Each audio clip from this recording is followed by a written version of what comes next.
ক্ষমতাচ্যুত প্রধানমন্ত্রী শেখ হাসিনার শাসনামলের গত ১৫ বছরে বাংলাদেশ থেকে প্রতি বছর গড়ে প্রায় ১৬ বিলিয়ন মার্কিন ডলার অবৈধভাবে পাচার হয়েছে। শ্বেতপত্র প্রণয়নে গঠিত কমিটির ৩ মাসের অনুসন্ধান প্রতিবেদনে এ তথ্য উঠে এসেছে। রবিবার ১ ডিসেম্বর প্রধান উপদেষ্টা অধ্যাপক মোহাম্মদ ইউনূসের কাছে তার তেজগাঁও কার্যালয়ে এ প্রতিবেদন হস্তান্তর করে কমিটির প্রধান দেবপ্রিয় ভট্টাচার্য। কমিটি জানায়, শেখ হাসিনার শাসনামলের দুর্নীতি, লুণ্ঠন ও ভয়ঙ্কর রকমের আর্থিক কারচুপির যে চিত্র প্রতিবেদনে পাওয়া গেছে তা আতঙ্কিত হওয়ার মতো। যুগান্তকারী এই কাজের জন্য কমিটিকে ধন্যবাদ জানিয়ে প্রধান উপদেষ্টা বলেন, চূড়ান্ত হওয়ার পর এটি জনসাধারণের জন্য প্রকাশ করা উচিত এবং স্কুল, কলেজ, বিশ্ববিদ্যালয়ের পাঠ্যপুস্তকে অন্তর্ভুক্ত করে শিক্ষার্থীদের পড়ানো উচিত। তথ্যপত্রের ভিত্তিতে এবং বিভিন্ন অংশীজনের মতামত একত্র করে আজকে যে শ্বেতপত্রটি আমাদের সামনে আছে তা শুধুমাত্র অতীত ও বিদ্যমান অর্থনৈতিক পরিস্থিতির মূল্যায়ন করছে না, একই সাথে বর্তমান সরকারের সংস্কারের যে উদ্যোগ নিয়েছে তার ভিত্তিও রচনা করেছে। শ্বেতপত্রে প্রস্তাবিত যে সংস্কার ও নীতি পদক্ষেপের কথা বলা হয়েছে, অন্তর্বর্তীকালীন সরকার তা গুরুত্বের সাথে বিবেচনা করবে এবং দ্রুত যথাযথ পদক্ষেপ নেবে।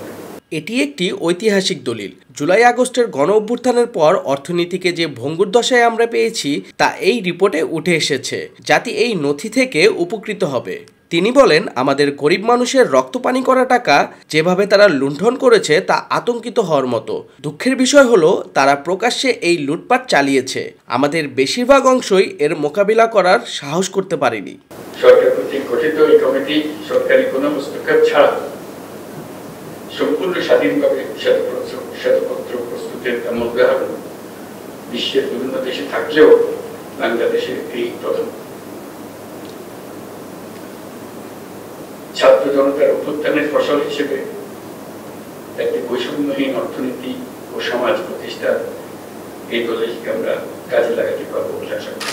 পতিত স্বৈরাচারী শাসনামলে ভয়ের রাজত্ব এতটাই ছিল যে বাংলাদেশের অর্থনীতি পর্যবেক্ষণকারী বহুপাক্ষিক সংস্থাগুলো এই লুণ্ঠনের ঘটনায় অনেকাংশ নীরব ছিল। এ সময় অর্থনীতির ওপর শ্বেতপত্র প্রণয়ন কমিটির প্রধান দেবপ্রিয় ভট্টাচার্য জানান, সরকারের কোনো হস্তক্ষেপ ছাড়াই কমিটি স্বাধীনভাবে কাজ করেছে।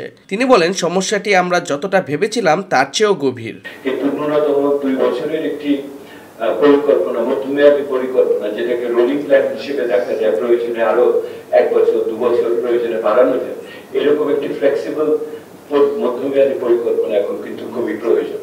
নাহলে খুবই দিন খাই সময় চলছে। সেহেতু আমাদের প্রস্তাবটা হলো প্রথমে 6 মাসের একটা মূল্যায়ন, তারপরে পরবর্তী 6 মাস বাজেট পর্যন্ত একটি কর্ম পরিকল্পনার সামনে আসুক, কম খুব বেশি হোক একটু আসুক, এবং একটা মধ্যমেয়াদী ধারণা আমাদের ভিতরে দেওয়া উচিত, কারণ ওই অনিশ্চয়তার ভিতরে অর্থনীতি পরিচালনা করাটা ঠিক না। এই 30 অধ্যায়ের 400 পৃষ্ঠার দীর্ঘ শ্বেতপত্রে উঠে এসেছে কিভাবে ক্রোনি পুঁজিবাদ অলিগার্কদের জন্ম দিয়েছে, কিভাবে তারা নীতি প্রণয়ন নিয়ন্ত্রণ করেছে। কমিটির সদস্য মোস্তাফিজুর রহমান জানান, তারা 29টি প্রকল্পের মধ্যে 7টি বড় প্রকল্প পরীক্ষা করে দেখেছেন। প্রতিটিতে 10,000 কোটি টাকা বেশি ব্যয় হয়েছে। 29টি বড় প্রকল্পে মোট ব্যয় হয়েছে 87 বিলিয়ন ডলার, যা 7,80,000 কোটি টাকা। পরীক্ষা করা 7টি প্রকল্পের আনুমানিক প্রাথমিক ব্যয় ছিল 1,14,000 কোটি টাকা। অতিরিক্ত উপাদান যোগ করে, জমির দাম বেশি দেখিয়ে ও কেনার ক্ষেত্রে হেরফের করে প্রকল্পের ব্যয় সংশোধিত করে পরে 1,95,000 কোটি টাকা করা হয়। তিনি বলেন, ব্যয়ের সুবিধা বিশ্লেষণ না করেই প্রকল্পের ব্যয় প্রায় 70% বাড়ানো হয়েছে।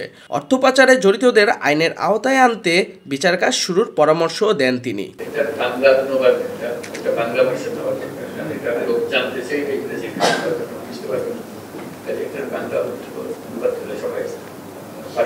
আমি আপনার সাথে আরেকবার আলোচনা করেছি কিভাবে এটা করা যায়। খুবই বড় ঘটনা আমাদের জন্য রিপোর্টটা পাওয়া খুব গুরুত্বপূর্ণ রিপোর্ট। এটা আমাদের পুরো জাতীয় জীবনের একটা রিফ্লেকশন এটার মধ্যে এসে গেছে।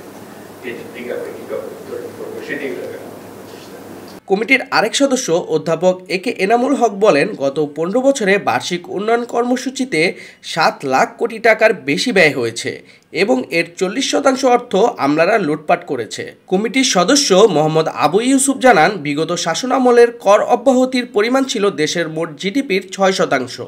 এটি অর্ধেকে নামিয়ে আনা গেলে শিক্ষা বাজেট দ্বিগুণ ও স্বাস্থ্য বাজেট 3 গুণ করা যেতে পারত। কমিটির আরেক সদস্য এম তামিম বলেন, বিদ্যুৎ উৎপাদনে $30 বিলিয়ন বিনিয়োগ করা হয়েছে। এর 10% যদি অবৈধ লেনদেন ধরা হয় তাহলে তার পরিমাণ হবে কমপক্ষে $3 বিলিয়ন।